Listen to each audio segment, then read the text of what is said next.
Hi there, Mick Parks, and today it's PDQ or DoA. This is a PDQ club store tray. My interest was piqued when I saw a couple of pictures taken by Rob Coletti in Greater Chicago area of some trays that were clearly collapsing or had difficulty holding up the rest of the pallet stack. He posted those on LinkedIn. Thank you, Rob, for letting me share these photographs. So these photos are coming up in a second. One is a photo of a green tray, the other is a yellow tray, and then I'll just let you watch those for a second or two, and then I'll come back to those. So here they are coming up now.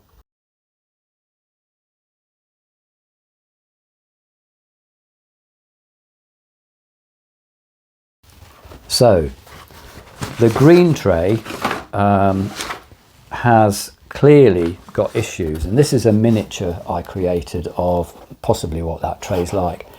It flexes because it's got a flex point here, so they're pushing those out. The fluting generally, because you need the fluting on the vertical end walls here on this sort of tray, means the fluting is horizontal across this front here and the fold over. So when you're creasing this double bend, even though you put perforations in them to try and get them to fold where you want, they're not really that rigid. So, and especially because the fluting is going this way, the locking tab is not necessarily going to hold, especially when it started to be pulled out like this. So that was my interest in his photographs, because I actually found a solution to this. And the story behind that and the McKee formula link that is sort of loosely related to this goes back a couple of years when we were visiting family in Vancouver Island, Victoria, British Columbia. I found myself in Costco because the family needed to go and do some shopping for a cricket club barbecue. Yes, they do play cricket in Canada, and I think the clue is in British Columbia. Anyway, I spent an hour walking around the very big store in Victoria, whereas in the UK here we only have about 29 Costco stores, and they're quite small. But this was an hour's worth of very, very good education for me, and no doubt Rob as well, who, like many other box nerds, walk around stores looking at different boxes, never mind the product that's inside the box. They want to know about the box. So those two pictures, the green one showed clearly the front was collapsing and not doing a lot of good for the rest of the stack of the pallet, and that pallet load probably, you could say, is dead in the aisle. Certainly it would cause problems for the colleagues in the stores. And the yellow tray was basically, these end walls were coming out, leaning out, so that meant the next tray above it was sinking down inside. Again, disaster warning there, so the whole pallet could actually sort of tip over.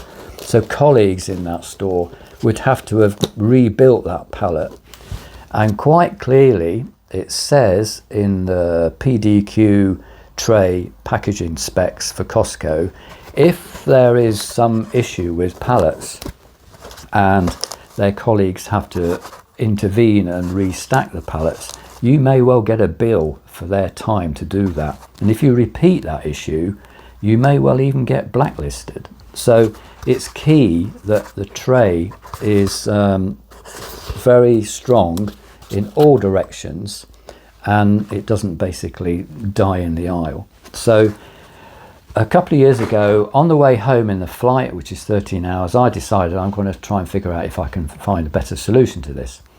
And also, this little episode is about the link, or the potential link, between these trays and the McKee formula. The McKee formula is one that we've been using since the 60s in corrugated boxes, and it allows you to use a formula to predict the compression test of a box, mainly an O201 or regular slotted container or American box, as long as you know the board grade and the size of the box itself. His whole McKee story, along with the two other guys that worked with him, can't remember their names now, but it's all in this book. 470 pages of information about all of those tests that were done in the early 60s, late 50s. Tens of thousands of tests they did in this book, and believe it or not, as a nerd, I actually read this book over many, many months. So his formula is equation 8, so most people are using that. The thing he found, and this is where the link is sort of thing coming up, an O201, once you've taped the top and bottom flaps, and in those days, of course, in the 60s, there weren't so many glued core manufacturers joined. They were all stitched with staples or sometimes even taped.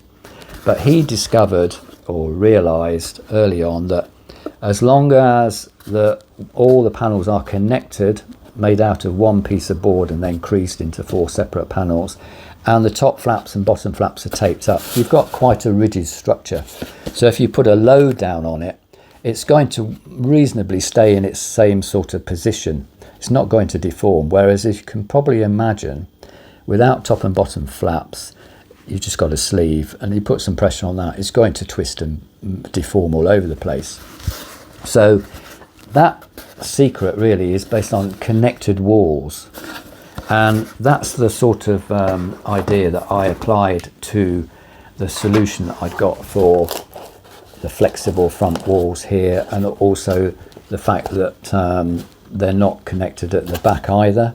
And there are others that have got a full face I've seen on the photographs in Costco or Sam's Club, but they're still not totally connected.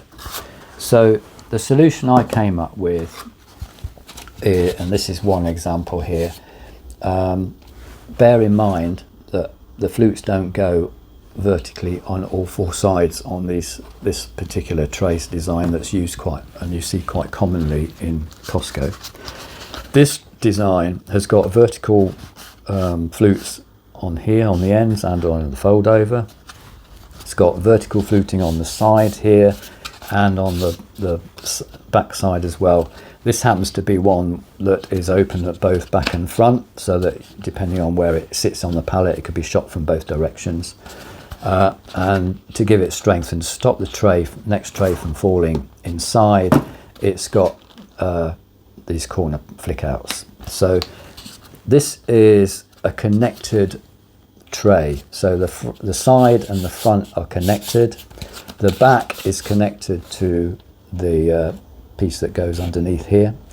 So that's the solution. And actually this design has got a double base as well. So there's 2 layers of board on the base, because the design is based on a FEFCO 0471 or 0470, depending on which way you want to look at it. This is a really strong tray. I'll just make this up very quickly without making a fool of myself, just to show you what it's like.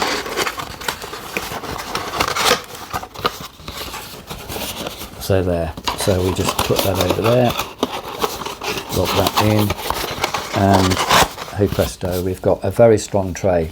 It's got vertical fluting here across the top where the platform is, and they don't like stacking lugs, they like a flat platform here, because the stacking lugs cause issues for when they're loading the pallet. Only on particular styles of or particular, I think it's fruit and veg, they allow stacking lugs. The back has got vertical fluting because of the style of the box.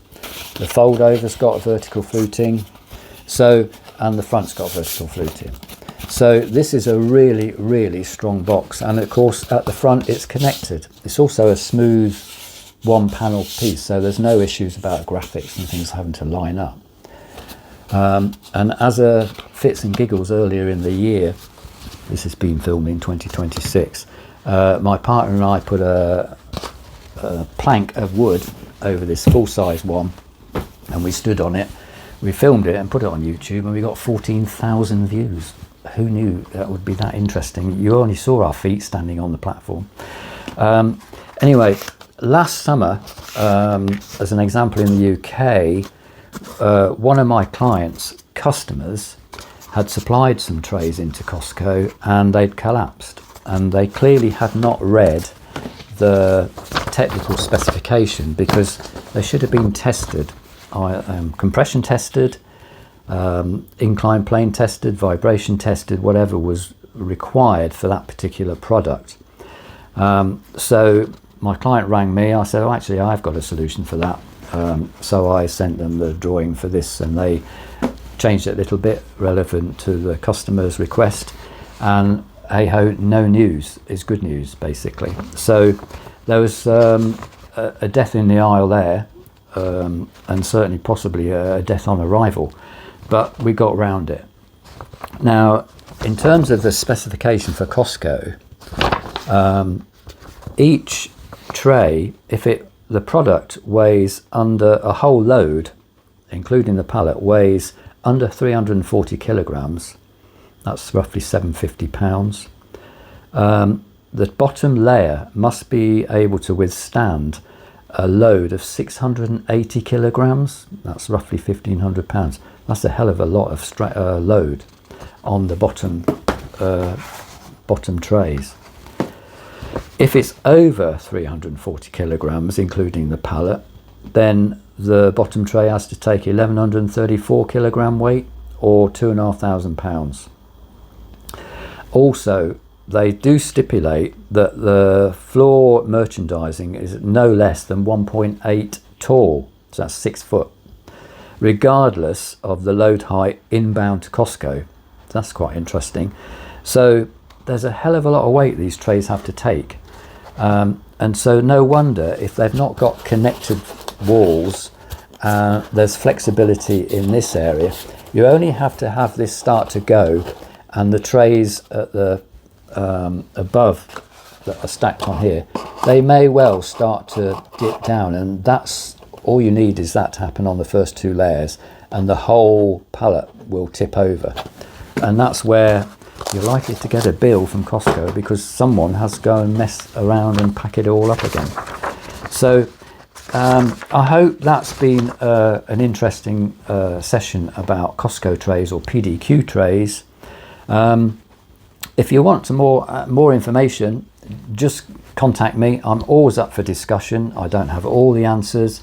Any comments are really welcome. If you want to subscribe to my YouTube channel, great. Thanks to Rob for the photographs, and I'm even willing to sell this template to anyone who wants to have a look at it, and I'm here to guide anybody, because these are masterclasses with Easy Boxers Academy, and my mission is to try and pass on all the knowledge that I gain. So thanks for watching, and look out for the next episode with not too many bloopers, I hope. Thank you.